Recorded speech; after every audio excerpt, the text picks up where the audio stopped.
Defeated and alone is how Richards would feel for the next 23 years inside the walls of the West Valley Detention Center. As you can hear right behind me, there is a protest going on about immigration rights here in Los Angeles and throughout the United States. The Ninth Circuit Court of Appeals will hear arguments against President Trump's travel ban tomorrow evening.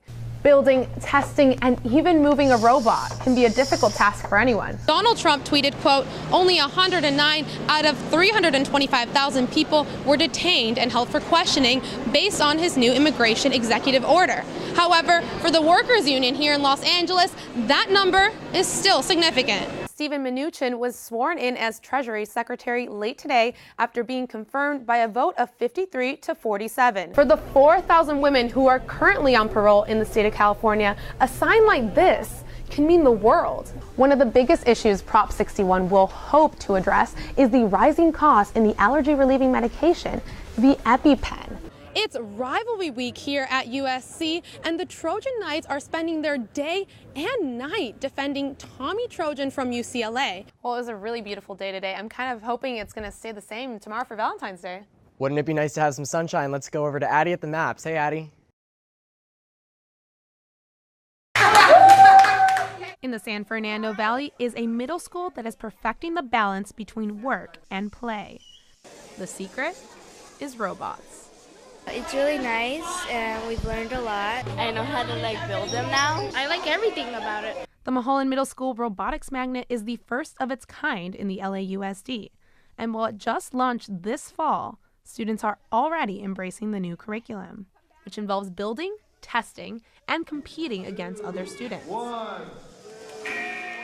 I can remember sitting in school saying, when am I ever going to need that formula? What am I going to use that for? These kids don't ask that question. Principal Gregory Vallone, creator of the Robotics Magnet, wanted to make students care about learning, but also change the way they think in the classroom. It's a huge shift from us telling kids what they need to know to students asking us for information, things they want to know.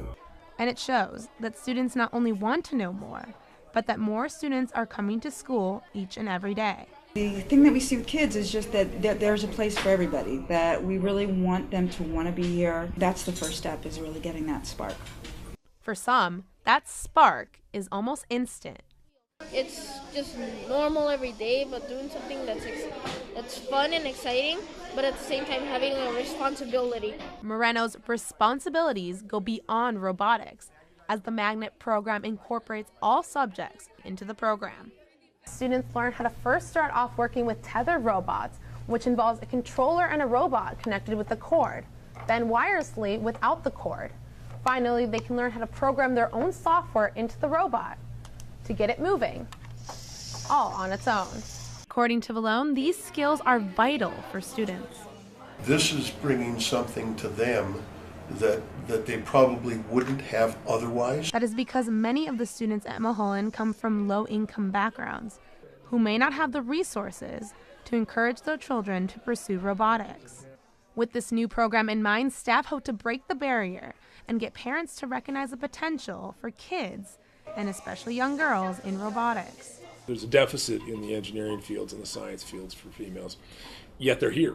We can see them in our classroom. It's good for the future that younger kids are starting to learn it. And learning might just be the beginning for these students, who now have the tools to go towards a new path in life. For Annenberg Media, I'm Gabriela Vidal. ¿Qué queremos? ¿Qué queremos? Immigrant community activists in Los Angeles have mobilized with a message for the new president-elect. We don't hate you. We respect you.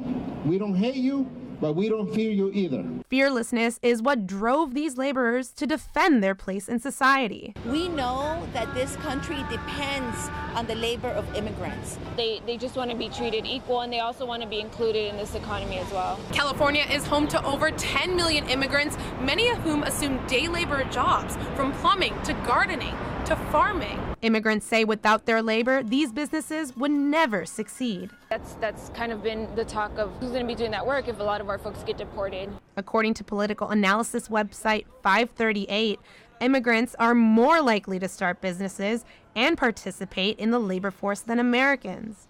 They are what has built this community and is the future of this economy. But right now, the future is uncertain. That's in part because Trump has said he will deport millions of illegal immigrants. Si Truman implementara todo esto de deportar gente, perjudicaría la economía de acá. But these activists have another proposal for Trump. If Mr. Donald Trump wants to make this country great, he has to respect these hands, because these are the hands that built this country. Respect will continue to be a theme for community activists when they host what they're calling a popular assembly next week. For Annenberg Media, I'm Gabriela Vidal.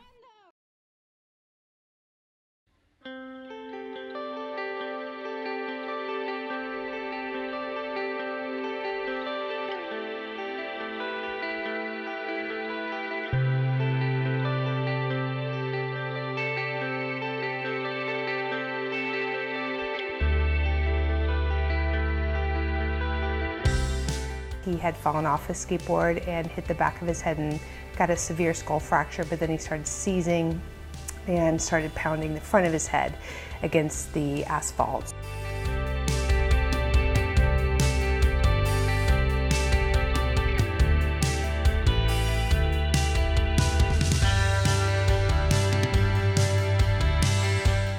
The recovery was more of like a learning experience for how we can shape the future rather than recovering from the past.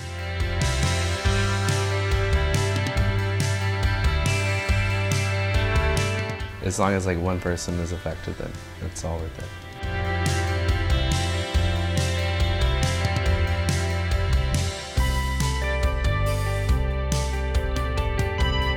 Gray matter is the part of your brain that's the thinking part of your brain.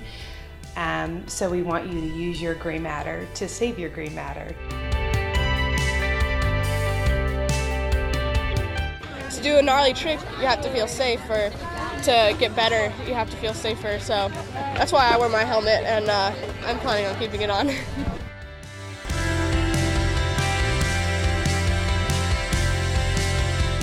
I just didn't view pads or protection as part of the identity that I was forming for myself. And there is no good reason to not wear a helmet. There just isn't.